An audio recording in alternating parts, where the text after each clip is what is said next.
Assalamualaikum warahmatullahi wabarakatuh. Alhamdulillah, puji syukur pada kesempatan hari ini kita masih diberikan kesehatan dan kekuatan sama Allah Subhanahu wa taala sehingga kita masih bisa melakukan proses pembelajaran dalam keadaan sehat walafiat.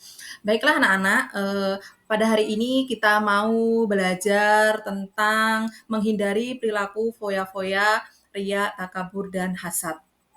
Perlu kita ketahui bahwa perilaku foya-foya, riya, takabur, dan hasad itu adalah larangan dari Allah Subhanahu wa taala dan itu sangat dilarang oleh perintah tidak boleh dilaksanakan ya. Berarti itu termasuk dari larangan dari agama.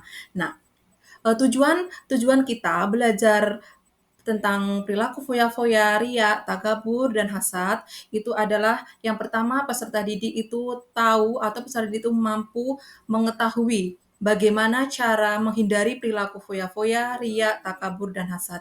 Dan yang kedua peserta didik itu mampu menghindari perilaku tersebut, perilaku tercela tadi itu dalam kehidupan sehari-hari. Ya, baiklah yang pertama yaitu pengantar ya, selamat datang di presentasi tentang menjaga diri dan dari perilaku foya-foya, riya, takabur, dan hasad ya. Mari kita eksplorasi bagaimana sikap-sikap ini dapat mempengaruhi hidup kita dan cara untuk tetap cool ya dalam menjalani kehidupan sehari-hari ataupun supaya kita baik-baik saja. Nah, apa sih itu foya-foya? Foya-foya itu adalah perilaku boros. Jadi, foya-foya itu sama saja dengan tabdzir atau boros dan tidak bertanggung jawab dalam menghabiskan uang. Ini bisa membawa kita pada keterpurukan finansial, mengabaikan hal lebih penting. Mari kita lihat bagaimana menghindari atau tips kita memilih untuk lebih bijak lagi dalam sebuah pengeluaran.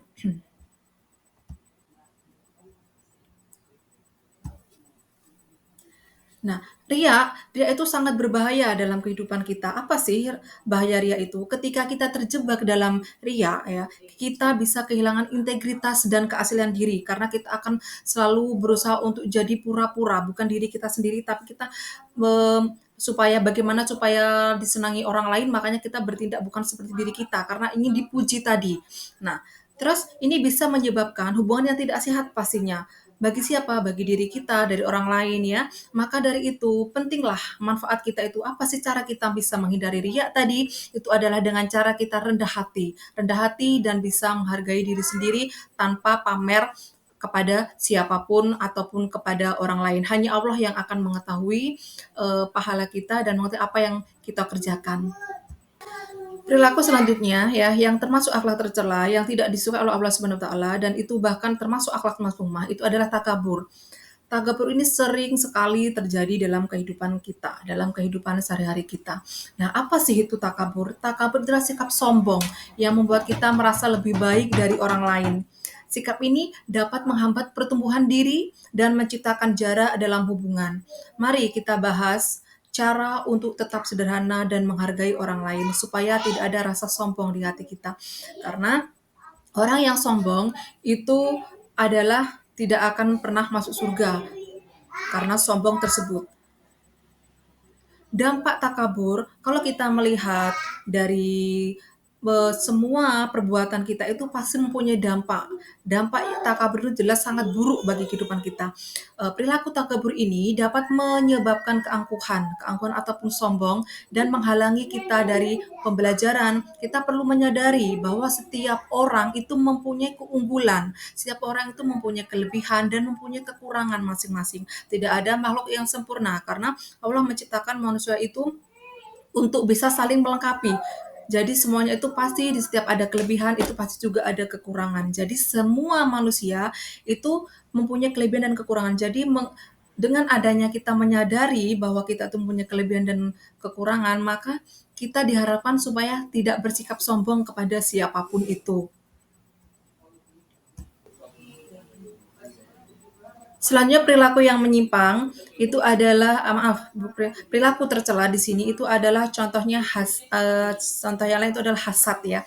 Hasad itu sebenarnya apa sih? Hasad itu iri hati terhadap perasaan ataupun perasaan tidak senang terhadap keberhasilan orang lain ya, dan dia berusaha untuk merusak nikmat atau kebahagiaan orang lain tersebut karena dia mempunyai sifat hasad. Hati-hati, sifat ini juga sangat tidak baik karena sifat ini sangat tercela. Bagaimana cara kita bisa mengatasi hasad dalam kehidupan sehari-hari? Untuk mengatasi perilaku hasad, kita perlu fokus pada keberhasilan kita sendiri. Dan kita wajib bersyukur atas apa yang kita miliki. Dengan cara ini kita bisa menciptakan lingkungan yang positif dan menunggu dan mendukung. Jadi, marilah kita kembangkan sikap empati. Empati kepada orang lain karena kita tidak bisa fokus dengan keberhasilan ataupun nikmat yang diberikan Allah Subhanahu wa taala kepada orang lain, tetapi kita lebih fokus ke apa yang sudah diberikan Allah kepada kita. Nah, itu wajib kita syukuri dan jangan sampai ada rasa hasad kepada orang lain. Bagaimana cara kita bisa menjaga diri kita dari perilaku tercela tadi? Yang pastinya kita tetap tetap menjalani hidup ini dengan tetap cool ya, ataupun tetap dengan baik-baik saja. Kita harus bisa melihat apa yang memang dilarang oleh Allah Subhanahu wa taala dan apa yang itu menjadi perintah Allah Subhanahu wa taala. Dan mengenai dan menghindari perilaku foya-foya, riya, takabur, dan hasad dengan menerapkan apa sikap rendah hati. Kita harus sikap terlalu rendah hati, bersyukur dan empati. Itu akan membuat hidup kita lebih tenang dan seimbang. Nah, manfaatnya apa? Manfaatnya dari menghindari akhlak tercela itu ada beberapa tips ya yang bisa kita lakukan dalam kehidupan sehari-hari supaya kita terhindar dari akhlak tercela. Yaitu yang pertama, kita harus tetapkan tujuan yang realistis. Jadi kita hidup ini punya tujuan. Tujuan kita itu hanya untuk menjalankan perintah Allah dan menjauhi segala larangannya. Jadi apapun yang menjadi tujuan yang bisa menghalangi tujuan hidup kita, maka itu perlu dijauhkan dari kehidupan kita. Yang selanjutnya, yang kedua itu adalah berlatih bersyukur setiap hari. Kita harus bersyukur setiap hari karena Allah Subhanahu wa taala memberikan kita nikmat yang tidak tidak terhitung karunia-Nya dan kita tidak bisa membayarnya gitu. Jadi kita harus berlatih bersyukur setiap hari karena kita masih diberikan kesehatan, kita masih bisa bernafas gitu.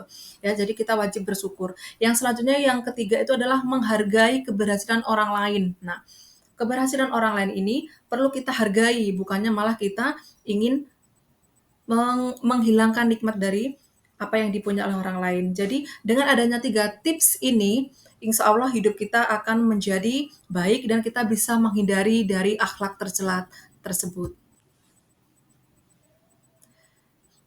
Nah, apa yang refleksi untuk diri kita sendiri? Marilah anak-anak kita luangkan waktu untuk merenung sikap dan perilaku kita. Apakah kita terjebak dalam foya-foya, riya, takabur, atau hasad? Dengan refleksi, kita bisa lebih memahami diri dan berusaha untuk menjadi versi terbaik dari kita. Terima kasih pembelajaran kita hari ini. Semoga bermanfaat anak-anak. Semoga Allah selalu melindungi kita dan semoga kita juga dijauhkan dari perilaku tercela ataupun akhlak mazmumah seperti hidup berfoya-foya, takabur, riya, ataupun hasad. Karena semuanya itu tidak bermanfaat untuk diri kita, justru akan malah merusak diri kita sendiri. Terima kasih, selamat beraktivitas dan selamat belajar.